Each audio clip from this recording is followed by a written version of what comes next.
찬송가 414장을 함께 찬송하시면서 2024년 8월 7일 수요일 아침 새벽기도회를 시작하겠습니다. 찬송가 414장 함께 찬송합시다. 이 세상은 요란하나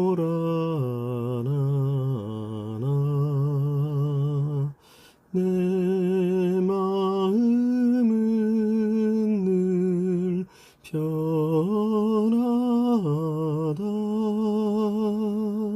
구주의 뜻 준행하니 참 기쁨은 내 것일세. 이 세상은 늘 변하고 험악한 일 참 많으나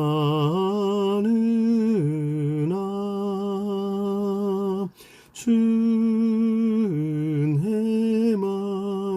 생각하니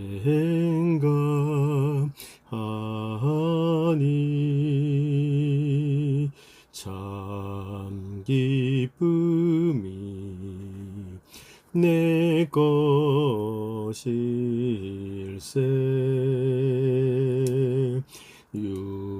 육신의 눈 못 볼 때에 신령한 눈 곧 밝히사 저 천성문 보게 하니 참 기쁨이 내 것일세.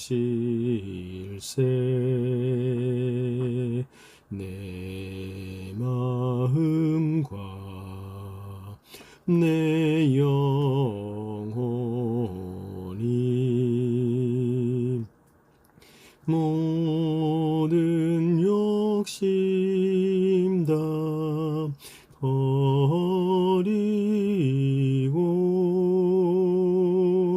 준혜로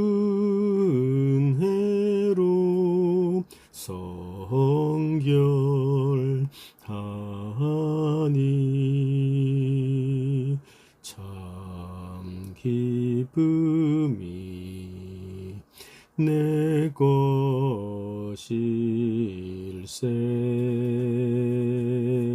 이 육신의 복락보다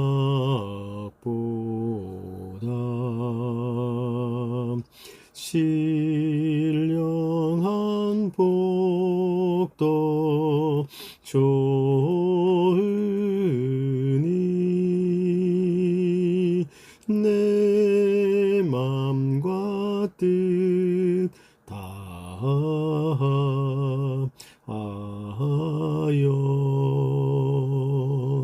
저 천성만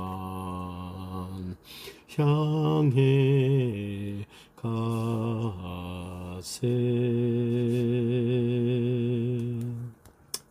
아멘. 오늘 함께 여러분과 나눌 하나님의 말씀은 구약성경 예레미야서 47장 1절부터 48장 10절까지 말씀을 나누도록 하겠습니다. 예레미야서 47장 1절부터 48장 10절까지의 말씀을 저와 여러분이 한 절씩 나누어서 읽습니다. 제가 먼저 1절 말씀을 읽겠습니다. 바로가 가사를 치기 전에 블레셋 사람에 대하여 선지자 예레미야에게 임한 여호와의 말씀이라. 여호와께서 이와 같이 말씀하시되 보라, 물이 북쪽에서 일어나 물결치는 시내를 이루어 그 땅과 그 중에 있는 모든 것과 그 성읍과 거기에 사는 자들을 휩쓸리니 사람들이 부르짖으며 그 땅 모든 주민이 울부짖으리라. 군마의 말굽소리와 달리는 병거 바퀴가 진동하는 소리 때문에 아버지의 손맥이 풀려서 자기의 자녀를 돌보지 못하리니 이는 블레셋 사람을 유린하시며 두로와 시돈에 남아있는 바 도와줄 자를 다 끊어버리시는 날이 올 것임이라. 여호와께서 갑돌 섬에 남아있는 블레셋 사람을 유린하시리라. 가사는 대머리가 되겠고 아스글론과 그들에게 남아있는 평지가 잠잠하게 되었나니 내가 내 몸에 내 몸 배기를 어느 때까지 하겠느냐. 오호라 여호와의 칼이여, 내가 언제까지 쉬지 않겠느냐. 내 칼집에 들어가서 가만히 쉴지어다. 여호와께서 이를 명령하셨은즉 어떻게 잠잠하며 쉬겠느냐. 아스글론과 해변을 치려 하여 그가 정하셨느니라. 모압에 관한 것이라. 만군의 여호와 이스라엘의 하나님께서 이와 같이 말씀하시되 오호라 느보여, 그가 유린 당하였도다. 기라다임이 수치를 당하며 점령되었고 미스갈이 수치를 당하여 파괴되었으니 모압의 찬송소리가 없어졌도다. 헤스본에서 무리가 그를 해하려고 악을 도모하고 이르기를 와서 그를 끊어서 나라를 이루지 못하게 하자 하는도다. 만민이여, 너도 조용하게 되리니 칼이 너를 뒤쫓아 가리라. 호로나임에서 부르짖는 소리여, 황폐와 큰 파멸이로다. 모압이 멸망을 당하여 그 어린이들의 부르짖음이 들리도다. 그들이 루힛 언덕으로 올라가면서 울고 호로나임 내르막길에서 파멸의 고통스러운 울부짖음을 듣는도다. 도망하여 내 생명을 구원하여 광야의 노간주 나무 같이 될지어다. 내가 내 업적과 보물을 의뢰함으로 너도 정복을 당할 것이요, 그모스는 그의 제사장들과 고관들과 함께 포로되어 갈 것이라. 파멸하는 자가 각 성읍에 이를 것인즉 한 성읍도 면하지 못할 것이며 골짜기가 멸망하였으며 평지는 파멸되어 여호와의 말씀 같으리로다. 모압의 날개를 주어 나라 피하게 하라. 그 성읍들이 황폐하여 거기에 사는 자가 없으리로다. 여호와의 일을 게을리하는 자는 저주를 받을 것이요, 자기 칼을 금하여 피를 흘리지 아니하는 자도 저주를 받을 것이로다. 아멘. 오늘의 말씀은 하나님께서 예레미야를 통해서 이스라엘의 징계에 관한 말씀을 주신 이후로 이제 그 징계가 현실화되고 실제가 되어 이스라엘이 망하고 흩어져 버린 이 상황 속에서 이제 그 남은 자 되어 있는 이스라엘 백성들에게 하나님께서는 이 하나님의 징계가 너희 이스라엘 백성만에 해당하는 것이 아니라 이스라엘 백성을 중심으로 하고 있는 모든 열방에도 내가 그들을 징계해 버릴 것이다 하는 이야기를 하고 계신 것이죠. 그래서 46장에서 51장에 이르는 이스라엘을 중심으로 하고 있는 크고 작은 강대국과 약소국 모두를 하나님의 주권으로 그들을 징계해 버리실 것에 대하여 이야기를 하는 내용이 펼쳐지고 있다라고 말을 하였습니다. 그 중에서 오늘은 이스라엘의 가장 가까이에 맞붙어 있는 이웃이라고 할 수 있는 블레셋과 모압에 대하여 징계하시는 하나님의 말씀이 나타나고 있습니다.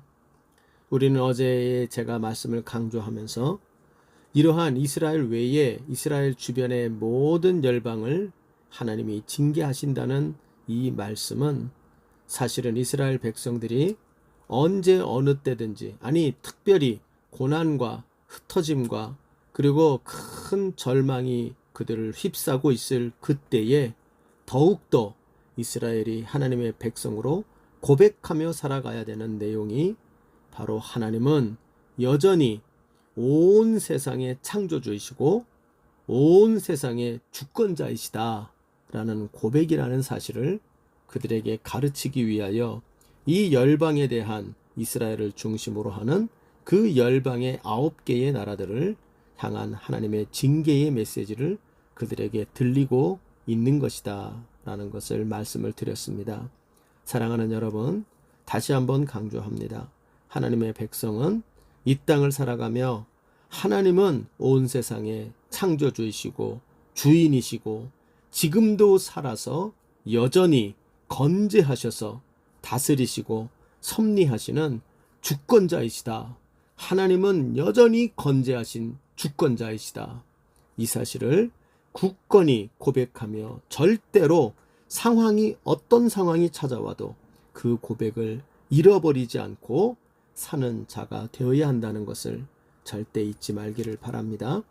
그래서 우리가 당분간 우리가 이 예레미야서 마무리될 때까지 이 말씀을 쭉 살펴보게 될 텐데, 우리가 그런 말씀을 살피면서 언제나 그렇구나, 하나님은 여전히 온 세상의 창조주시고 주인 되시고 주권자 되어 계시구나, 이 사실을 우리가 고백하며 우리 앞에 펼쳐지는 상황과 또 그 상황 속에서의 우리의 느낌과 그런 것에 속지 말고 내가 하나님의 백성이라는 정체성을 굳건히 붙잡으며 하나님의 온 세상의 주권자 되시는 모든 상황의 섭리자 되시는 그 하나님에 대한 믿음의 고백을 잃어버리지 않는 저와 여러분 되시기를 간절히 부탁합니다.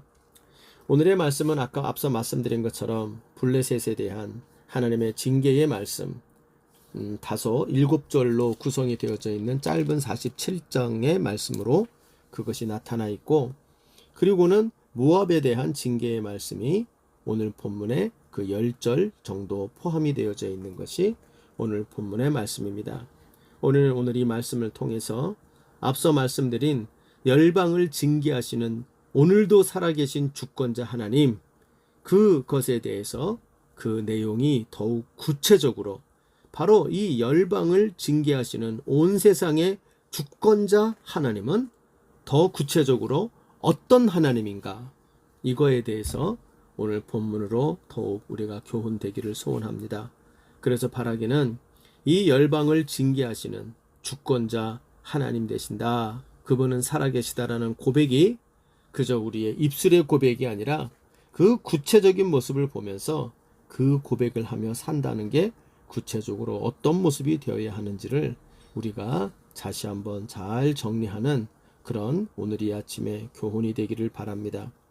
오늘 본문을 통해서 우리가 보게 되는 이 열방을 징계하시는 주권자 하나님의 더욱 구체적인 모습 중에 우리가 잊어버리지 말아야 될 첫 번째가 있다면, 그것은 이웃의 가시가 되는 민족을 반드시 벌하시는, 아주 무섭게 벌하시는 하나님이다 하는 것을 보게 됩니다.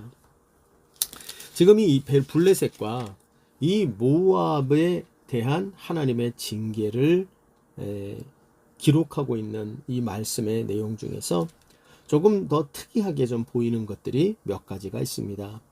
우선 블레셋에 대한 징계를 가리키는 내용 중에 4절의 내용을 보면 이런 내용이 나옵니다. 이는 블레셋 사람을 유린하시며 두로와 시돈에 남아있는 바 도와줄 자를 다 끊어버리시는 날일 것입니다. 이 하나님이 블레셋을 징계하시는, 이 무섭게 징계하는 이 날이 올 건데, 그때의 특징을 뭐라고 말하냐면 이 블레셋에 또 이웃된 그 민족이 있거든요. 그게 바로 두로와 시돈에 있는 자들이라, 이렇게 이야기를 합니다. 근데 지금 뭐라고 말하냐면 그들이 너희들을 도와줄 것을 기대하겠지만 그들이 도와주는 그 모든 것을 다 끊어버리는 날이 올 것이다. 그러니까 누구도 너를 도와줄 자가 아무도 없을 것이다. 네 이웃에 너를 도와줄 자가 아무도 없는 심판이 올 것이다. 그래서 결과가 어떻게 됩니까? 여호와께서 갑돌섬에 남아있는 블레셋 사람을 유린하실 것이다. 이 갑들섬은 블레셋 해안 그 팔레스틴 지방 옆에 있는 그 섬을 말하는데요. 그 섬으로 피신해서 도망가는데 그 피해서 도망간 남은 블레셋 사람들까지도 어떠한 도움도 받지 못하고 모조리 유린을 당하는 일이 있을 것이다. 그러니까 결국 도와줄 이웃이 아무도 없는 철저한 유린당하는 그러한 그 징계가 하나님의 무서운 징계가 블레셋을 향한 징계라고 말을 합니다. 근데 이것은 모압에 대한 징계에서도 좀 비슷하게 나옵니다. 모압은 블레셋은 요단 서편 해안가에 위치하고 있었다면 이 모압은 요단 동편 르우벤 지파의 땅과 이렇게 겹쳐 있는 경우가 많이 있다고 보이는데요. 그래서 이 르우벤 지파를 많이 괴롭히고 이스라엘을 많이 괴롭혔죠. 그런데 아무튼 이 요단 동편에 있는 이 그다지 크지 않은 지역을 갖고 있는, 즉 동서남북으로 약 50km 정도를 가지고 있는 게 이 모압의 땅이었다라고 말하는데요. 근데 이들에 대한 심판과 징계의 날이 이를 때 그것이 묘사가 돼 있는 것을 보면 8절 9절에 이런 얘기를 해요. 파멸하는 자가 각 섬에 이를 것인즉 48장 8절 9절입니다. 한 성읍도 면하지 못할 것이며 골짜기가 멸망하였으며 평지는 파멸되어 여호와의 말씀과 같다. 그러니까 한 성도 그 하나님의 이 징계에서 면할 자가 없다 그래요. 그러면서 9절에 이렇게 말합니다. 모압에 날개를 주어 달아 피하게 하라. 말도 안 되는 얘기죠. 그러니까 이 징계를 피할 수 있는 사람은 누구밖에 없냐? 날개 달린 자. 날개 달린 자가 모압 땅을 벗어나지 않는 한 바로 이 지금 하나님의 징계는 피할 수 없는 징계가 그들에게 온다는 겁니다. 즉 모압에 대해서도 철저한 하나님의 징계, 그런데 그것이 그 누구도 도와주지 못하고 도울 수 있는 어떠한 이웃도 그 모압에게는 존재하지 않는 그러한 철저한 하나님의 그러한 징계가 그 땅에 임하게 될 것이다. 이렇게 우리 하나님이 예레미야를 통하여 그 땅에 징계의 말씀을 주는 것입니다.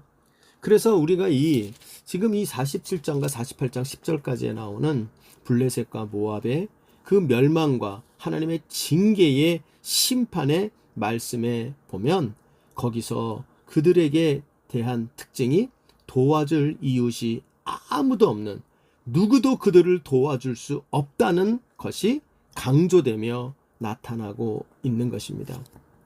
왜 하나님이 그들에 대한 징계를 이야기하며 이런 말씀을 거기에 첨언하고 계실까요? 아마도 그 이유 중에 가장 중요한 것이 있다면 이들은 역사적으로 살펴볼 때 바로 이스라엘을 그 곁에 이웃으로 있으면서도 이스라엘 가운데 그 이웃으로서 그들을 돕는 자가 되는 게 아니라 그들의 가시가 되어져 왔습니다. 블레셋에 대한 역사를 우리가 뭐 자세히 볼 수는 없겠습니다만 이 블레셋은 어떻게 그들이 존재했는지는 모르지만 이스라엘 백성이 그 여호수아 시대에 그 땅에 들어가기 전부터 그 땅에 거주하고 있던 자들이었죠. 그들을 그러나 쫓아내지 못했고요. 그래서 사사 시대에서부터 이 왕국 시대에 이를 때까지 이스라엘을 끊임없이 괴롭혔던 자들입니다. 그러나 물론 이 블레셋이 이스라엘의 존폐를 좌우할 만큼 치명적인 자들은 아니었어요. 그러나 이 블레셋은 이스라엘이 그 땅에 거주하는 내내 그들을 괴롭히고 또한 그들에게 우상 숭배를 전파하며 우상 숭배로 그들을 유혹하고 이 이스라엘의 가시 중에 가장 큰 가시가 됐던 것이 블레셋이죠. 모압도 마찬가지였습니다. 모압과 이스라엘은 사실은 주변에 있는 이웃 나라 중에 어찌 보면 제일 가까운 사이라고 말할 수 있어요. 혈통적으로도 아브라함의 사촌인 롯의 자손이죠. 그렇기 때문에 이스라엘과 사촌이 되는 민족입니다. 그래서 우리가 아는 것처럼 성경에도 이 모압 사람들이 아주 긍정적인 역할을 할 때도 종종 있었어요. 우리가 잘 아는 사사기 룻기 할 때 그 룻이라는 훌륭한 그 믿음의 여인이 바로 모압 여인이에요. 그런 의미에서 이 모압이라는 사람들이 나쁘게만 표현되어 있지는 않습니다. 뿐만 아니라 다윗도 사울을 피하여 고난받을 때 그가 피했던 곳이 한동안 피했던 것이 모압 땅입니다. 그러하기 때문에 모압이 그 이웃의 역할을 잘못한 것만은 아니에요. 그러나 그럼에도 불구하고 이 모압은 지속적으로 이 이스라엘을 괴롭히고 특별히 이스라엘을 강력한 우상을 그들이 가지고 있었는데 그게 그모스죠. 인신공양을 하는 이 그모스 신을 섬기면서 그 우상 숭배를 이스라엘에게 전파하고 이스라엘이 끊임없이 미혹당하도록 했던 존재가 모압입니다. 게다가 이스라엘이 멸망할 때쯤에는 친바벨론의 세력이 되어서 그 이스라엘을 멸망시키는 바벨론의 군대에 앞잡이 노릇을 하고 그래서 이스라엘을 멸망시키는 일에 한 몫을 크게 한 게 바로 이 모압 자손들입니다. 한마디로 이들이 하나님 앞에 이렇게 큰 징계를 당하지 않으면 안 되는 이유 중에 하나가 뭐냐면 하나님의 백성들의 이웃으로 하나님이 있을 수 있도록 만들었건만 그들은 이웃에게 도움을 주는 자들이 아니라 이웃의 가시가 되는 자들이 된 것입니다. 여러분, 저는 하나님의 말씀에 특별히 오늘 말씀을 보면서 조금 두려운 마음이 듭니다. 우리는 하나님께서 분명히 율법에도 그렇고 주님의 말씀에도 내 이웃을 내 몸과 같이 사랑하는 삶을 살아야 한다. 이웃 사랑의 삶이 하나님의 백성의 중요한 하나님의 기준 중에 하나임을 명확하게 이야기를 했어요. 그러나 우리는 이웃 사랑의 삶을 무시할 때가 많죠. 그러면서 어떤 사람들은 나는 원래 상질이 이래. 못돼 먹어서 나는 항상 까칠해. 그 까칠한 가시 역할을 하는 것이 어찌 보면 자기 성품의 문제요. 또 그런 사람이 세상에 있어야 또 잘 돌아가. 이런 생각을 하면서 스스로 자기의 가시됨을 아무렇지도 않게 생각하고 그 가시된 자기의 언행을 별것 아닌 것처럼 생각하는 경향이 있어요. 그런데 오늘 본문을 보면 무섭습니다. 형제와 이웃의 가시가 된 것, 도움이 되고 그들을 사랑하며 도우라고 하나님께서 우리에게 하나님의 백성 된 우리들에게 직접적으로 명령을 했음에도 불구하고 우리는 이웃의 도움이 되기는커녕 이웃 사랑의 삶을 살기는커녕 도리어 이웃의 가시가 되는 삶을 살면서도 어디를 가나 이웃의 가시가 되는 그런 삶을 살면서도 어떠한 두려움도 느끼지 못하는 그런 삶을 무감각한 삶을 사는 모습이 있다고 생각이 돼요. 제가 지난 목회의 경험에도 그러한 분들이 있습니다. 이분은 어느 교회를 가든 그 교회의 가시 역할을 해요. 본인은 정의롭다고 말합니다. 그리고 본인은 자기가 이런 역할을 해야 그것이 하나님의 정의를 이루는 일이라는 식으로 이야기를 해요. 그래서 그분은 가는 곳마다 이웃들에게 가시 역할을 합니다. 그래서 그 교회의 가시가 되고 또 그래서 그 교회에서 다른 교회로 가면 그 교회의 가시가 되고 또 그 교회 주변에 있는 여러 성도들이 그 가시에 찔리는 게 아프니까 다들 피하여 다니고 나중에 알고 보니까 그게 그 교회의 가시만 되는 게 아니었어요. 자기의 이웃에서도 그 관리 어떠한 그곳에서도 그 주민들 살고 있는 그 아파트 안에서도 정말 그분 때문에 너무나 힘들다는 소리들이 계속 나오는, 그래서 그분은 한마디로 별명이 고슴도치예요. 가시도친 사람. 이웃의 가시가 된 삶을 사는 것. 여러분, 하나님은 오늘 블레셋과 이 모압을 무섭게 하나님께서 때가 되어 벌하시며 그러며 그들에게 누구도 도와줄 이웃이 없도록 만들어버리시는 하나님의 이 무서운 징계를 볼 때 하나님은 가시된 역할을 삶을 사는 것 다 보고 계시고 다 헤아리고 계시고 때가 되면 그 가시된 역할을 한 것을 하나님께서 징계하시는 하나님이다 하는 것을 우리가 무서운 두려움으로 바라봐야 할 것입니다. 우리는 예수 믿고 하나님 백성 다와져 간다는 게 뭡니까? 이웃에게 내 가시됐던 젊은 날의 삶을 그 가시가 점점 무뎌지고 깎여져서 이제는 매끈매끈해지고 부드러워져서 참으로 이웃의 가시가 아니요 이웃을 잘 품어주는 담요가 되고 그들을 잘 품어주는 따스한 작품이 되어주는 도움과 사랑의 온기가 나타나는 그 삶으로 변화되어야 한다는 것을 보게 됩니다. 모쪼록 이 열방을 심판하시는 주권자 하나님은 가시된 민족들, 가시된 인생들을 반드시 심판하시는 하나님이시다는 것을 기억하며 우리 모두 이웃의 가시되는 삶이 되지 말고 이웃의 도움이 되는 그러한 삶을 살기를 바라고, 우리나라와 이 민족도 참으로 이웃의 가시가 되는 것이 아니라 이웃의 도움이 되는, 그리고 이웃을 사랑하는 그 민족, 그 나라가 되기를 위하여 우리 한국교회와 모든 성도들이 힘쓰고 애쓰고 하나 되는 이 은혜가 있기를 바라고, 특별히 우리들의 삶을 그렇게 잘 가다듬기를 주님의 이름으로 부탁합니다.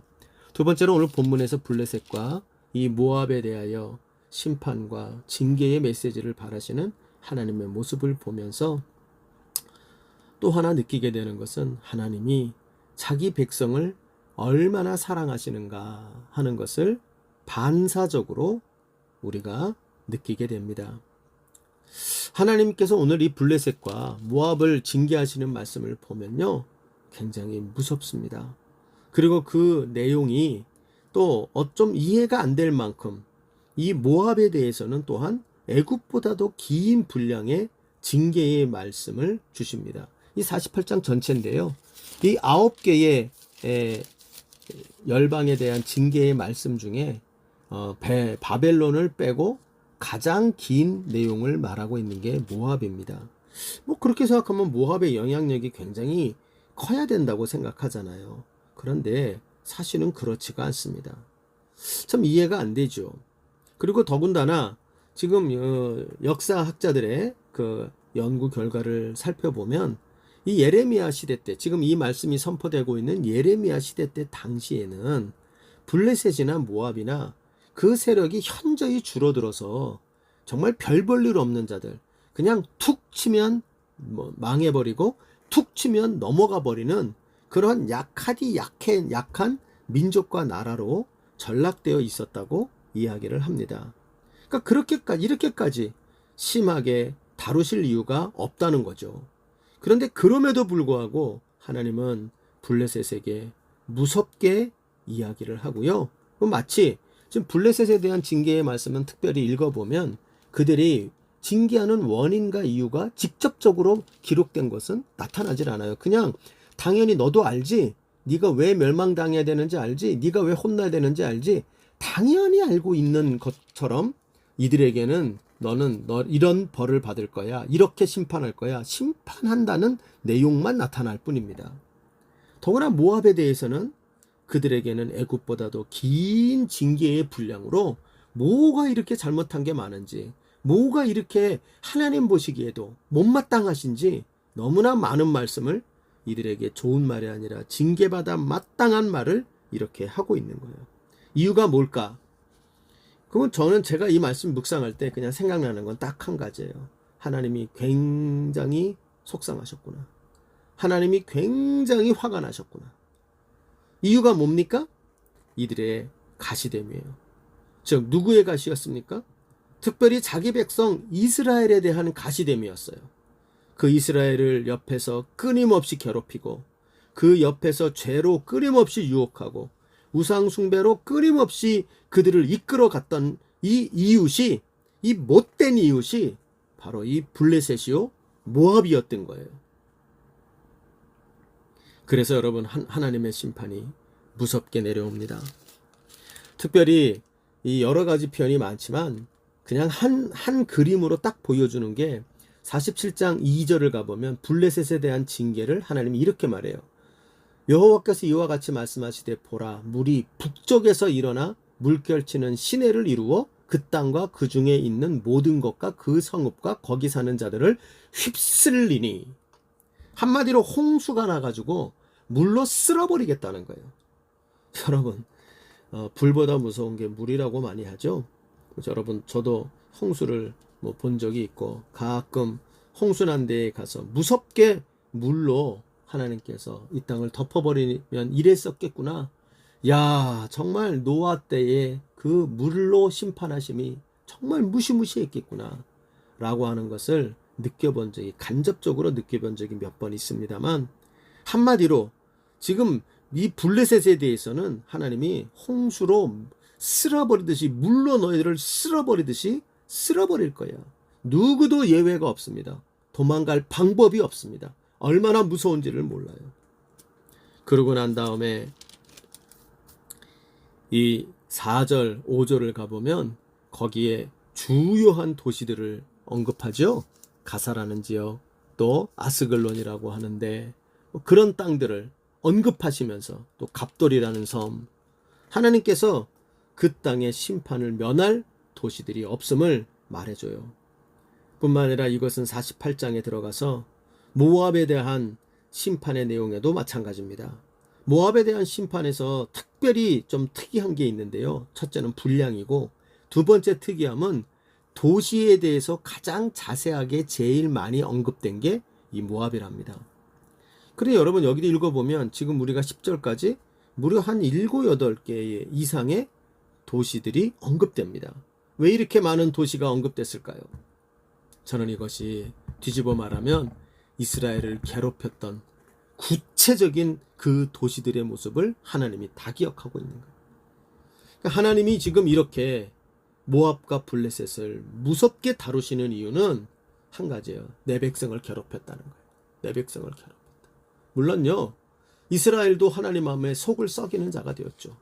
그래서 하나님 앞에 혼나고, 아무리 그 하나님이 얘기를 해도 절대 듣지 않는, 완악하기 짝이 없어서 하나님도 그들을 혼내지 않을 수 없는 그러한 하나님의 백성들이었어요.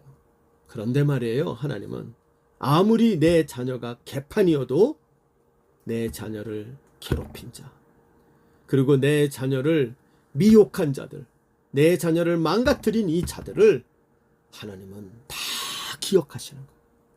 그것은 바로 자기 백성을 얼마만큼 사랑하시는지를 하나님이 보여주고 있는 것이 바로 이 이웃된 모압과 블레셋에 대한 하나님의 이 무시무시한 징계라는 것을 보게 돼요.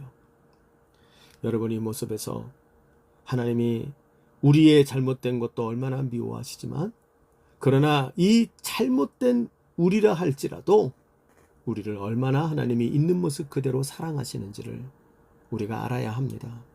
하나님은 의인만을 사랑하는 게 아니고요, 하나님의 말씀대로만 잘 사는 자를 사랑하시는 게 아니고요, 그저 이유 없지만, 죄인이지만, 교만하지만, 하나님께 매를 맞아 싸지만, 그럼에도 불구하고 그것과 상관없이 자기를, 하나님을 단지 나의 자녀 됐다는 이유만으로 너무너무 사랑하시는 그 이해할 수 없는 하나님이 바로 우리의 하나님이다 하는 것을 잊지 마시기를 바랍니다. 그래서 여러분, 우리는 이 모압, 이웃된 모압과 블레셋에 대한 하나님의 철저한 이 징계하시는 주권적인 하나님의 모습을 보면서, 하나님이 이렇게 못나고 악한 우리를 여전히 이렇게 사랑하시는구나, 여러분, 이것을 잊지 마시기를 바라요. 그러므로 우리가 주님을 믿으면서 가장 어리석은 게 뭐냐? 하나님께 뭔가 내게 잘한 거가 있다고 생각할 때 우쭐대고, 또 하나님께 뭔가 내가 잘못한 게 있다 그럴 때 그냥 숨어가지고 하나님 앞에 나아가기 두려워하며 하나님 앞에 나아가서 그저 어디 갈 줄을 몰라 하는 그러한 못난 모습, 하나님 앞에 합당하지 못한 모습입니다. 하나님은 여전히 사랑하십니다. 여전히 우리의 주권자 되시는 그 하나님은 본인의 주권으로 내 아들 이스라엘, 내 자녀 이스라엘을 괴롭힌 이웃들을 우리 하나님 가만두지 않고 때가 되면 징계하시는, 더욱 철저히 징계하시는 이 하나님이시라는 걸 기억하며, 우리가 이처럼 부족하고 이처럼 죄악 덩어리라 할지라도 여전히 우리를 주권적으로 이유 없이 사랑하시는 그 하나님의 사랑을 절대로 잊지 말고 하나님 앞으로 나오기를 멈추지 않는 귀한 주의 백성들 되시기를 부탁드립니다. 오늘 세 번째로 이 블레셋과 모압을 철저히 징계하시는 하나님의 모습을 보면서 또 하나 명심할 게 있어요. 하나님은 믿는 자든 믿지 않는 자든 하나님의 백성됨의 여부와 상관없이 온 세상의 주권자 되시는 하나님으로서 가장 싫어하시는, 그리고 심판을 하지 않을 수 없게 만드는 두 가지 죄악이 이들에게도 있었다는 걸 알게 돼요. 그 첫째가 우상 숭배입니다. 물론 직접적인 블레셋을 징계하시는 원인이 되는 말씀은 이 47장 1절로 7절에 나타나는 블레셋의 징계의 말씀에는 직접적으로는 나타나지 않아요. 그런데 간접적으로 그들의 행위를 떠올리게 만드는 이중적인, 문학적으로는 그게 이중적인 장치죠. 그 장치가 여기에 기록되어 있음을 보게 돼요. 그게 5절, 6절이거든요. 거기 보면 이렇게 말해요. 가사는 대머리가 되었고 아스글론과 그들에게 남아있는 평지가 잠잠하게 되었나니 이는 내가 내 몸 베기를 언제까지 하겠느냐, 이렇게 나타나요. 그러면서 오호라 여호와의 칼이여 내가 언제까지 쉬지 않겠느냐, 내 칼집에 들어가서 가만히 쉴지어다. 자, 지금 여기 재밌는 표현이 나오죠. 가사가 대머리가 되었다. 그쵸? 그리고 5절 뒷부분에 자기가 자기 몸을 베는 일을 언제까지 하겠느냐, 이런 얘기를 하고 있어요. 여러분이 두 가지는 우리에게 뭐를 떠올립니까? 이들에게 바알을 숭배하고 우상을 숭배하는 문화를 떠올리게 합니다. 물론 대머리가 됐다는 것에 대해서 학자들의 표현이 여러 가지 견해가 있기는 해요. 그 중에 하나가 대머리는 수치의 상징이다 라고 말하기도 하고, 대머리가 됐다는 건 또는 슬픔의 상징이다 라고도 이야기를 합니다. 그러나 그 대머리가 됐다라는 이 표현은 다른 말로는 우상을 숭배하는 모습입니다. 자기의 털을 깎고 우상을 숭배하는 적극적인 모습이죠. 뿐만 아니라 더욱 적극적인 모습은 자기 스스로 자기 몸에 칼로 상처를 내는 것이죠.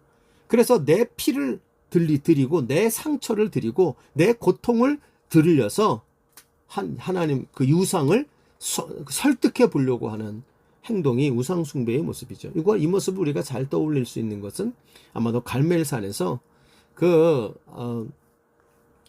엘리야와 대결을 하던 우상의 선지자들이 했던 일들이죠. 그들이 이 모습이 있었습니다.